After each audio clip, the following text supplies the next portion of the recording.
को इन 3 आवर्तों के बारे में विशेष रूप से बताएंगे। जैसे कि पहला क्या आवर्त है, हा हे।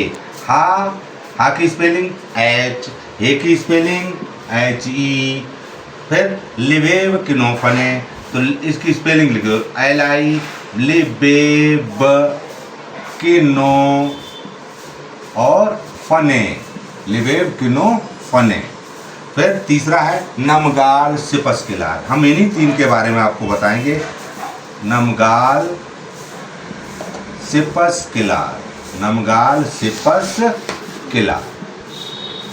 अब आप लोग सोचो कि आपको अभी तक ये नहीं समझ में आया ये तत्व आते कहाँ से हैं। तो आज मैं आपको तत्व बताना सिखाता हूँ कैसे बनते हैं।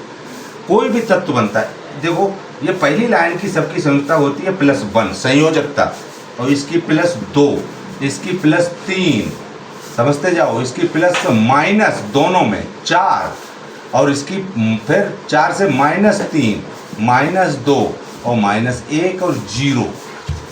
इन्हें अक्रिय कैसे कहते हैं। हमेशा ध्यान रखो, जब कोई तत्व बनता है तो एक प्लस का और एक माइनस का होता है। जैसे कि ये H है, ये H है, H में संयुक्ता कितनी है, 1, और इसका O ले लिया।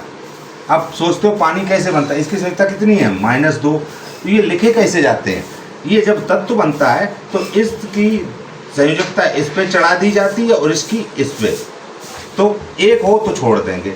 अब देखो H, दोनों तत्व लिख लिए O, अब इसकी O की संयुक्ता H पे चढ़ाओ तो कितनी होगी, 2। हमारा तत्व क्या बन गया, H2O। क्या बन गया, H2O। क्या बना। अब हम ऐसे ही, ये है NaCl है, Na प्लस का है और Cl माइनस का ले लिया। अगर इसकी +1 है और इसकी -1 है, अगर बराबर संयोजकताएं हैं तो छोड़ देते हैं, और एक एक हो तो भी छोड़ देते हैं, तो NaCl हो जाएगा। अब कभी कभी आप सोचोगे कि C की 4 है, O की 2 है, तो कैसे बनेगा, C+4 और O-2। अब क्या करेंगे, अगर ऐसी स्थिति हो जिसमें कॉमन भाग लग जाए तो भाग लगा दो, 2 एकम 2, 2 दूनी 4। तो अब CO है, C की कितनी रह गई, 2, तो वो O पर चढ़ गई, CO2 बन गया हमारा जाके। ठीक है, अब ऐसे ही है एल्युमिनियम, एल्युमिनियम ले लिया, Al की कितनी है, 3 संयोजकता।